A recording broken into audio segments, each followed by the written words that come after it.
Hey, what's going on, guys? I just wanted to make a video because I haven't made one for so long. I want to try and make them a little bit more. They'll most likely kind of be in this format for a bit. So basically I've just been pretty busy being a new dad. My son's 6 weeks old now at this point. Roughly about a week ago I broke my leg as well, so just been going through some stuff with that. Obviously the timing's been really bad. But yeah, kind of spent a whole week just dealing with pain management and pretty much just recovering.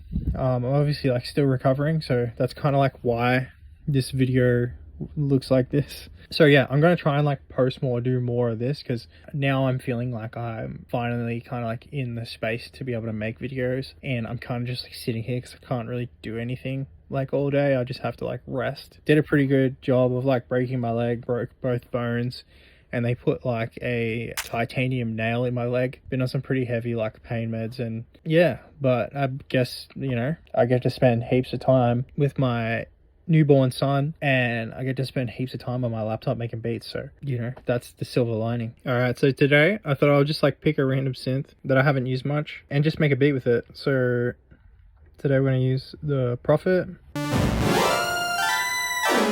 The main thing I know about this synth is it's very iconic. I'm pretty sure Radiohead uses this, or Tom York used it for Kid A. I'm pretty sure it's everything in its right place. Obviously this is made by Arturia, the digital version, but the original hardware synth was Sequential Circuits, which came out in 1978, so just before the 80s. It was a game-changing instrument as the world's first fully programmable polyphonic synthesizer.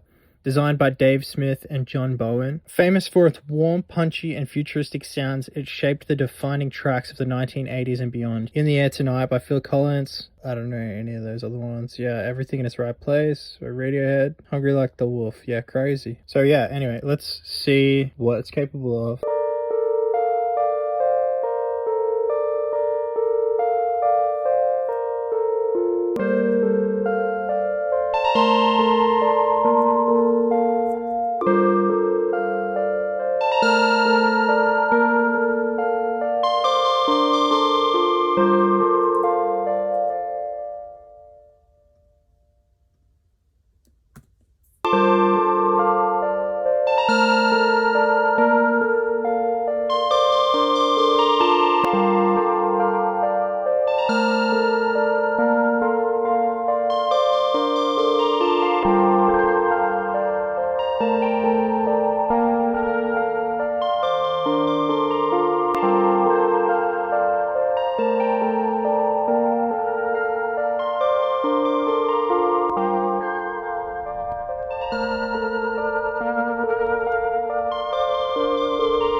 Somebody please make me an Ableton extension that does that. Or hopefully there's already one that does it and you can just tell me which one it is.